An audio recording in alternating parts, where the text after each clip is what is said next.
The story of the string family.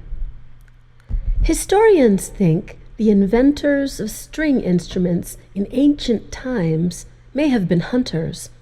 The sound produced when hunters struck their bows would help to signal other hunters.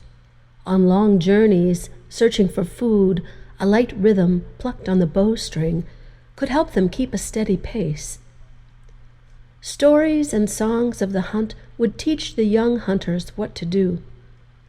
In the South American country of Brazil, people still play the berimbau, a traditional instrument that closely resembles an ancient hunting bow.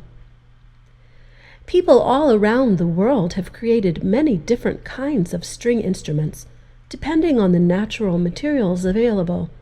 In modern times, strings are used in many kinds of music, including classical, folk, blues, and mariachi.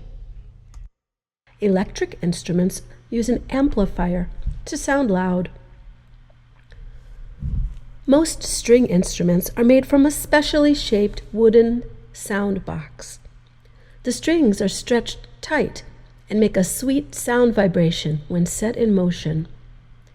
Different sounds are made by using different sizes and shapes of sound box, using thick or thin strings, and by changing the length of the strings.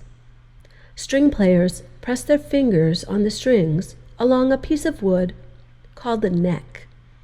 As the strings get shorter, the pitch sounds higher. To play a melody, we pluck one string at a time. Chords are produced when we strum several strings all together. Originally, strings were made of plant or animal materials, but today strings are usually made of metal or nylon. Most string instruments only have a few strings. The ukulele and violin each have 4. The banjo has 5. The guitar has 6, though some guitars have 12 strings. Some instruments have many more strings. The Indian sitar can have 18 to 20 strings, most of which simply vibrate along with the 6 or 7 strings played by the musician.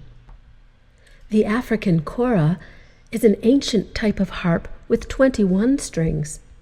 The European harp has 47 strings, and it truly makes a heavenly sound.